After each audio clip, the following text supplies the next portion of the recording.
အိမ်တစ်လုံးကိုတရက်ထဲနဲ့အပြီးစောင့်နိုင်တဲ့ 3D concrete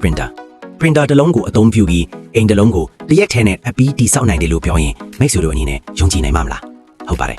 အိမ်တစ်လုံးကိုတည်ဆောက်ဖို့အတွက်အုတ်ခဲတွေလည်းမလိုအပ်တော့သလိုအလုပ်သမားနဲ့အင်ဂျင်နီယာတွေလည်းမလိုအပ်တော့ပါဘူးအဲ့ဒီအစား 3D concrete printer တစ်လုံးသာလိုအပ်ပါတော့တယ်အမေရိကန်နိုင်ငံတရုတ်နိုင်ငံနဲ့နယ်သာလန်နိုင်ငံတို့မှာ 3D concrete printer ကိုအသုံးပြုပြီးအိမ်တွေကိုဆောက်လုပ်နေပြီဖြစ်ပါတယ်ဒီ 3D concrete printer တွေကကျွန်တော်တို့ပုံမှန်အသုံးပြုနေတဲ့ 3D printer တွေနဲ့အလုပ်လုပ်ပုံကအတူတူပဲဖြစ်ပါတယ်မတူတာကတော့ 3D concrete printer တွေမှာက plastic အစားအထူးကြောဆက်ထားတဲ့ concrete ရေကိုအသုံးပြုထားတာပဲဖြစ်ပါတယ်ဒီ 3D concrete printer တွေကကွန်ပျူတာထဲမှာဒီဇိုင်းဆွဲပေးလိုက်တဲ့အတိုင်းနံရံတွေကိုအစွာလိုက်တစ်ထပ်ချင်းလောင်းသွားမှာဖြစ်ပါတယ်ဒီလို concrete လောင်းနေတာကရုပ်တရက်ကြီးလိုက်မယ်ဆိုရင်ကိတ်မုတ်တစ်လုံးပေါ်မှာရေခဲမုတ်တွေကိုလောင်းချနေတာနဲ့တော့တူနေပါသေးတယ်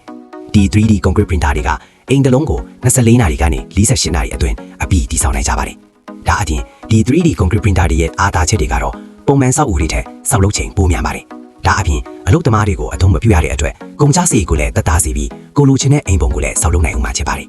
အချို့နိုင်ငံတွေမှာတော့ဆင်းရဲတဲ့လူတွေအတွက်အခုလိုဈေးနှုန်းသက်သာတဲ့ 3D concrete printer နဲ့ဆောက်လုပ်ပြီးဖို့ပြင်ဆင်နေကြပြီဖြစ်ပါတယ်မိတ်ဆွေတို့ဆိုရင်လျော် 3D concrete printer နဲ့ဆောက်လုပ်ထားတဲ့အိမ်မှာနေထိုင်ချင်ကြပါသလား